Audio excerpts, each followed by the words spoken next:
Hey, I'm Ryan, and this is the story of how my marriage fell apart.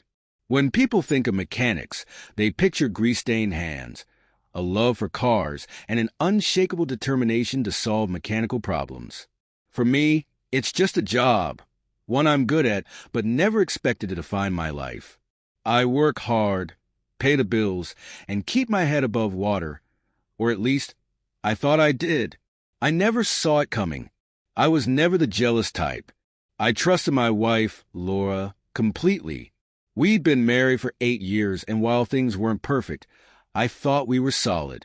We had our struggles, mainly financial stress.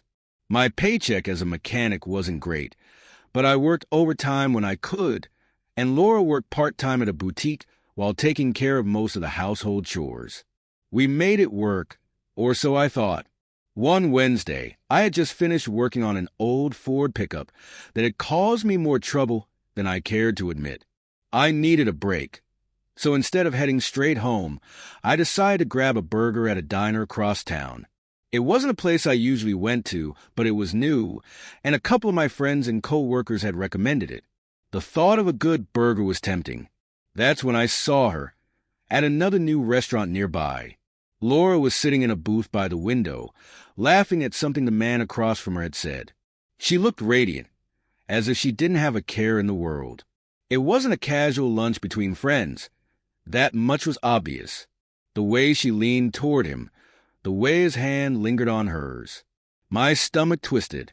I sat frozen, unable to move, unable to look away. The man was well-dressed in a tailored suit with a confident air. Everything I wasn't. I didn't confront them. I didn't even finish my burger. I paid my bill and left, my mind racing. Was I overreacting? Was it just an innocent lunch? But deep down, I knew I'd never seen Laura look at me the way she looked at him. The next few days were a blur. I tried to act normal, but every time I looked at Laura, I felt sick. I couldn't accuse her without proof. If I was wrong, I'd destroy our marriage for nothing. So, I did something I never thought I would. I hired a private investigator. It wasn't cheap. The $1,200 retainer fee stung, not to mention the hourly rate for their work, especially since we were already struggling financially. But the PI was grateful for some work I'd done on his wife's car, so he gave me a discount and made a plan to keep my bill as low as possible. I needed answers, so I paid for it. For 2 weeks, I worked overtime while the investigator followed Laura. Whenever I was with her, I pretended everything was fine. I kissed her goodnight, did all the normal things we did, and forced myself to smile when she told me about her day. All the while, my heart felt like it was being crushed. When the investigator handed me the file, I almost couldn't bring myself to open it, but I had to. The photos were damning.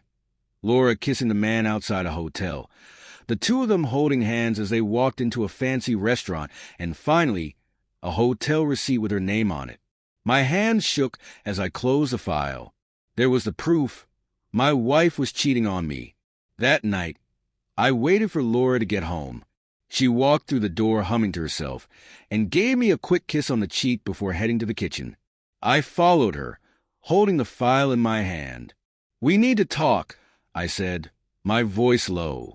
She turned, a slight frown creasing her forehead. "What's wrong?" I tossed the file onto the table. Her eyes widened as she opened the folder and saw the photos. For a moment, she just stared at them, her face pale. Then, she looked up at me, tears welling in her eyes. I can explain, Ryan," she stammered. "It's not what you think.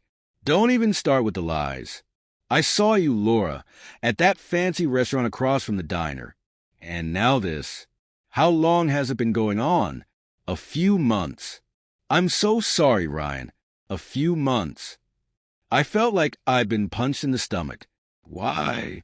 What did I do to deserve this? Her tears spilled over as she said, "It's not what you think. It's not about you. It's about me. I needed more. More." I laughed bitterly. "More? What? Sex? Money? Excitement? What did he give you that I couldn't?" She hesitated, and that pause told me everything I needed to know. He helped me with the bills. We were struggling, and you worked your ass off to keep us afloat. You sacrificed everything for me. And you went to pimp yourself out to some other man to pay bills behind my back. Yes, I did, she whispered, but you don't have ambition, Ryan. You're content to stay a mechanic forever, and I just wanted more for us. For me. Her words cut deeper than any knife ever could. My job might not have been glamorous, but it was honest work. It put food on the table and kept a roof over our heads. And now she was throwing it in my face. She started sobbing, but I felt nothing but anger and betrayal. You know what?